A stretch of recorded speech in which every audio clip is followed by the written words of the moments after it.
Okay, so in machine learning, we basically come across two types of learning algorithms. One type is supervised learning algorithms, and the other one is the unsupervised learning algorithm. Supervised learning is used for level data. So whenever we have a target variable, that means we have a label data, we use supervised learning algorithm. And whenever we have unlabeled data, that means there is no target variable, we just have the attributes or the features alone without having a target, then we use unsupervised learning. Okay, so that's the basic difference between supervised learning and unsupervised learning, and these two are probably the most popular learning algorithms, a set of learning algorithms we use in machine learning. Now, clustering is an unsupervised learning algorithm because there is no target variable in clustering. Okay, you just have the attributes or the features of something. The clustering algorithm will simply group the data into different segments or different groups. Okay, it is not going to tell us that what is the level of each group or each segment, or what is the name of each segment or each group. So clustering is an unsupervised learning, and we'll learn more about how this grouping or clustering or segmentation actually is done by the cluster algorithm. So just to take an example, and that would be more clear, let's take a real world example. Google uses clustering algorithm to cluster or to club or to group similar news articles. News articles are not labeled. That means when you have a news articles, uh, we do not know on what topic this particular article is. We of course have the title of the news article, but that doesn't tell much about the topic in which the article has been written. That means the titles could be different for each articles in different for a particular article in different newspaper. Now, what Google does is it scans through the entire web page for each news article and finds out similar articles. Now, it can't find out what exactly is the topic involved. So it doesn't know what the topic is, but all it knows is that these articles are similar. So here is an example. So we have this cluster of articles, and they are of similar types. Okay, so Unilever threatens to pull ads from Facebook and YouTube. Okay, so that's in the newspaper Guardian. In BBC News, it says that Unilever threatens to pull ads from Facebook and Google. Unilever threatens to pull ads from Facebook and Google. So we have articles being published in many different news sites, whether it's Guardian News, BBC News, Fortune, Quartz, The Times, and so on.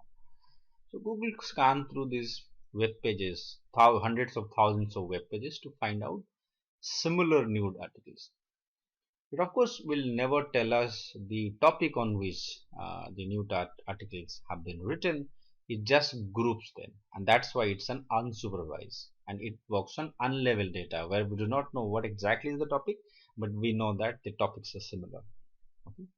And most real world data will be in unleveled form, whether it's your text messages, whether it's your social media data, whether it is uh, a lot of this data available on Google web pages, on blogs, on the comments on different social media content.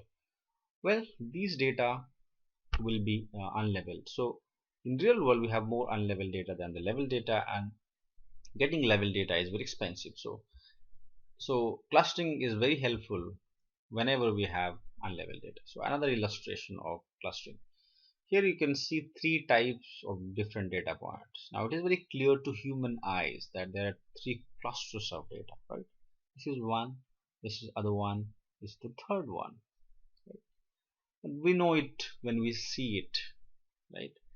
But how does clustering algorithm finds out that there are three segments or three clusters of data sets or data points. Well, it tries to find the distance, you know, it tries to find the distance, let's say you see the distance between these points, like the points in, let's say this is circle 1, this is segment 1, segment 2 and segment 3. The distance between points, the black points, between segment 1 and segment 2 is quite large. But distance between each point within segment 1 is relatively much smaller, right? So what we are interested in is within cluster distance, within cluster distance, and between cluster distance.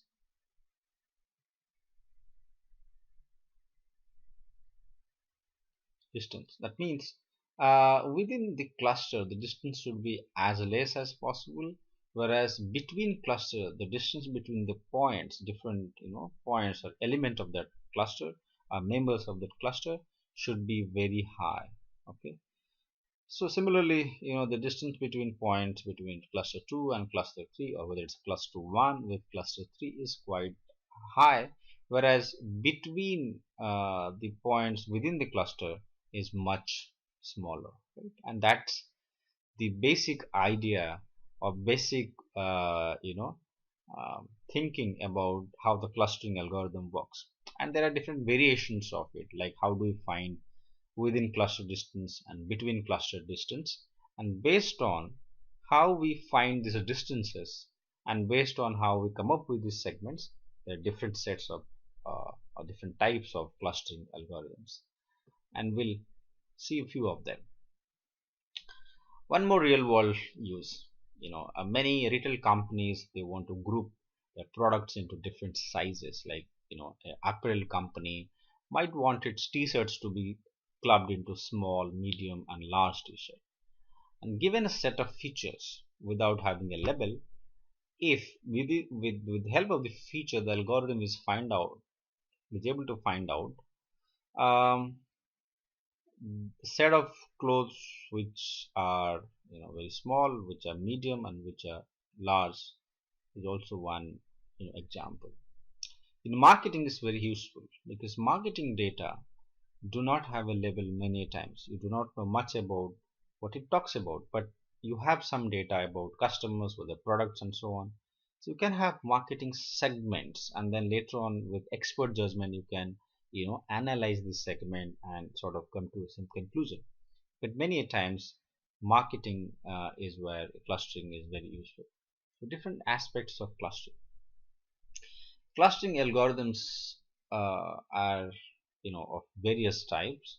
Some of the popular algorithm uses what is known as partitioning clustering, hierarchical clustering, and we'll talk more about it in the next few slides. What is also important in clustering is what I was talking about in few slides before, that we need to measure the distance between points, and measuring the distance between point is important to know the similarity and the dissimilarity, because we want to club or we want to group similar elements or similar data points, and we want to differentiate dissimilar data points, right? So distance is that's a very important thing, and we need to use a distance function to calculate the distance between different points. So what is more important for us is to know the inter-cluster distance and the intra-cluster distance. Okay, that means distance between points of two different clusters, and distance between points within a single cluster. Okay, and inter-cluster distance should be maximized, intra-cluster distance should be minimized. Right? That's the algorithm, which is the core of the any machine learning, any clustering algorithm.